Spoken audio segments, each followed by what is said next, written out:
குறிப்பாக உதவி இயக்குனர்கள் நம்ம இயக்குனர் தான் இல்லாமல் உதவி இயக்குனர்கள் தான் நமக்கு பெரிய பெரிய வாய்ப்புகளை இங்கே உருவாக்கி கொடுக்குறவங்க. ஆமாம், எல்லா பட இயக்குனர்களுடைய உதவி இயக்குனர்கள் இருக்காங்கல்ல, அவங்களுடைய கான்டாக்ட்ஸ் தான் நமக்கு முக்கியம். ஏன்னா அவங்க எல்லா படத்துடைய டிஸ்கஷனில் இருப்பாங்க, எல்லா படத்தோட ஆரம்ப கட்ட வேலையிலே இருப்பாங்க. ஒரு பெரிய டிஸ்கஷன் உட்காந்துருக்கும் போது இந்த கேரக்டருக்கு யாரை நம்ம போட்டால் சரியாக இருக்கும், அவங்களுக்குள்ள ஒரு விவாதம் இருக்கும்போது அப்போது ஒரு அசிஸ்டன்ட் டைரக்டர் சொல்லுவார் நம்ம பேரை.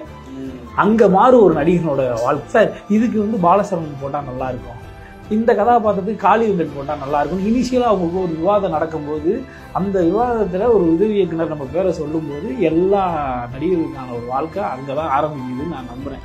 அது உதவி இயக்குனர்களுடைய கான்டாக்ட்ஸ் நம்ம எப்பயுமே நம்ம அதுக்காக தான் பழகணும் அப்படின்லாம் இல்லை.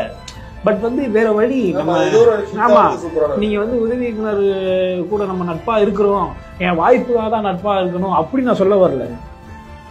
இப்ப நம்ம ஒரு இடத்துல வேலை பார்க்குறோம், நம்ம நண்பனுக்கு நம்ம அந்த இடத்துல ரெக்கமெண்ட் பண்ணி ஒரு வேலையை நம்ம நல்ல டேலண்டான ஆள் தான் நீங்க வேலைக்கு சேர்த்துக்கணும்னு சொல்றது இல்லையா? அந்த மாதிரிதான் உதவி இயக்குனர் நம்ம அவங்க கூட ரெகுலரான கான்டாக்ட்ல இருக்கும்போது நீங்க இப்ப எந்த படத்துல வேலை பார்க்குறீங்க, எந்த டைரக்டர்கிட்ட இருக்கீங்க, இப்போ என்ன படம் அடுத்து நீங்கள் போக போகிறீங்கன்னு அப்போ அவங்கக்கிட்ட ஒரு ரெகுலர் கான்டாக்ட் இருக்கும்போது அவங்க நமக்கு ஒரு கரெக்டான டைரெக்ஷன் கொடுப்பாங்க. எப்பயுமே அசிஸ்டன்ட் டைரக்டர்ஸோட டைரெக்ஷன் அவங்க கொடுக்கக்கூடிய அந்த டைரெக்ஷன்ஸ் அது ரொம்ப ப்ரொஃபஷனலாக இருக்கும். அவங்க சொல்கிறது அதை நம்ம ஃபாலோ பண்ணும்போது ஈஸியாக நம்ம இயக்குநர்களையும் மீட் பண்ண முடியும். ஈஸியான்ற வார்த்தை தவறு, சரியாக போய் நம்ம இயக்குநர்களை மீட் பண்ண முடியும். சரியான வாய்ப்புகள் நமக்கு சேரும். உதவி இயக்குநர்களுடைய கான்டாக்ட் ரொம்ப அவசியம். சரி சரி, ஒண்ணுமே இல்லை, நீங்க யதார்த்தமா இருந்துட்டீங்கன்னாவே போதும் ப்ரோ. அவங்களுக்கு ரொம்ப சார் வணக்கம் சார் அப்படின்னு மரியாதை அப்படி கொடுக்கறதெல்லாம் இல்லாம அவர்கிட்ட நீங்க யதார்த்தமா லைவா இருந்தீங்கன்னாவே அவங்களுக்கு ரொம்ப பிடிச்சிருக்கு. உண்மையா இருக்காண்டா, அவன் நிஜமா இருக்காண்டா, இவன் கண்டிப்பா இந்த கேரக்டர் பெர்ஃபார்ம் பண்ணுவான்டா, இவனுக்கு நம்ம ஒரு வாய்ப்பு கொடுக்குறாங்கன்னு அவங்களுக்கு தோணும். நீ எளிமையா யதார்த்தமா இருந்தாவே எல்லா இயக்குனருக்கும் பிடிக்கும். இல்லை அது அந்த நேரத்துல சில பேருக்கு ஒரு பல வேலைகள்ல இருப்பாங்க.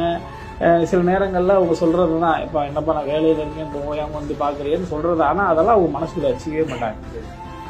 அவங்க கொடுக்குற வாய்ப்புக்கும் நம்ம போய் ஓயாமல் தொந்தரவு பண்ணுறோன்றதுக்காகலாம் ஒரு வாய்ப்பு கொடுக்காமல் இருக்கவே மாட்டாங்க. நமக்கு இந்த கதாபாத்திரத்துக்கு இவன் சரியாக இருப்பான்னு தோணுச்சுன்னா அதை கண்டிப்பாக கொடுக்க தான் செய்வாங்க. அதுக்கெல்லாம் அவங்க மனசுக்குள்ளே வச்சுக்கிட்டு எரிச்சலாகிற ஆள்லாம் எந்த இயக்குனருமே கிடையாது. நீங்கள் ஒரு எக்ஸாம்பிளாக பார்த்துருப்பீங்க, அந்த விடாமுயற்சி தன்னம்பிக்கை தான் இன்னைக்கு இந்த இடத்துல கொண்டு நிறுத்திருக்கு. நான் காளி வெங்கட்டையே சொல்லுவேன், நடிகர் காளி வெங்கட்டே அவர் ரொம்ப ஆரம்ப கட்டத்தில் நிறைய கஷ்டங்கள் பட்டிருக்காரு. இன்னைக்கு அவர் நல்லா, அதாவது பொருளாதாரமாக மட்டும் இல்லை, நல்ல பேரோட இன்னைக்கு ஒரு மிகச்சிறந்த நடிகர். காளி வெங்கட்ட ஸ்கிரீன்ல பார்த்தாவே நமக்கு அவ்வளோ பாசிட்டிவா இருக்கும். நம்ம ஆதியா அவரு, நம்ம நண்பையா, நம்ம சித்தப்பாயா, நம்ம பெரியப்பாயா, நம்ம ஊர்காரையா அப்படின்ற மாதிரி நம்ம உடனே அவரை பார்த்தாலே நம்ம கனெக்ட் ஆயிரும். அந்த அளவுக்கு காளி வெங்கட்ட நம்ம எல்லாருமே ரசிக்கிறோம். இந்த இடத்த அவர் அடையிறதுக்கு நிறையவே கஷ்டப்பட்டிருக்காரு, நிறைய ஸ்ட்ரகிள் அவர் அடைஞ்சிருக்காரு. அது எனக்கு நல்லாவே தெரியும். ஸோ அவரை நான் ஒரு இன்ஸ்பிரேஷனாக தான் பார்க்குறேன். ஆனால் அந்த எந்த ஸ்ட்ரகிளையுமே நான் இவ்வளோ கஷ்டப்படலாம் சொல்லவே மாட்டார். அவர் ஜாலியாக இருப்பார். இன்னைக்கு இருக்கிற அதே காளி வெங்கட் தான் முண்டாசு போட்டி நடிக்கும் போது இருந்தார், அதுக்கு முன்னாடியும் இருந்தார். எனக்கு ரொம்ப நாளாக தெரியும் இல்லையா, எனக்கு நீங்கள் முக்கியம் ரொம்ப ரொம்ப க்ளோஸ் நண்பர் அவர்.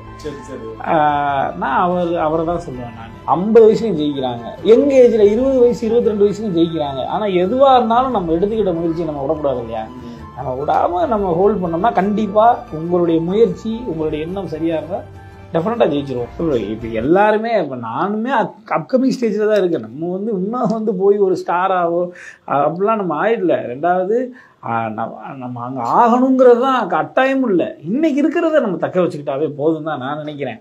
அதனால் அவரும் ஜென்சன் ஆகட்டும், நானாகட்டும், காளி வெங்கட் ஆகட்டும், எல்லாருமே எங்களுடைய இந்த பயணம் இருக்குல்ல, இந்த பயண ப்ராசஸை எப்பயுமே என்ஜாய் பண்ணுவோம். இந்த பயண ப்ராசஸில் அந்த ஸ்ட்ரகிள் இருந்துக்கிட்டே தான் இருக்கும்.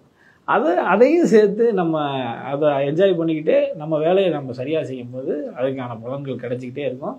இன்றைக்கி அப்படி கிடைச்சது தான் லப்பர் பந்து. சரி சரி.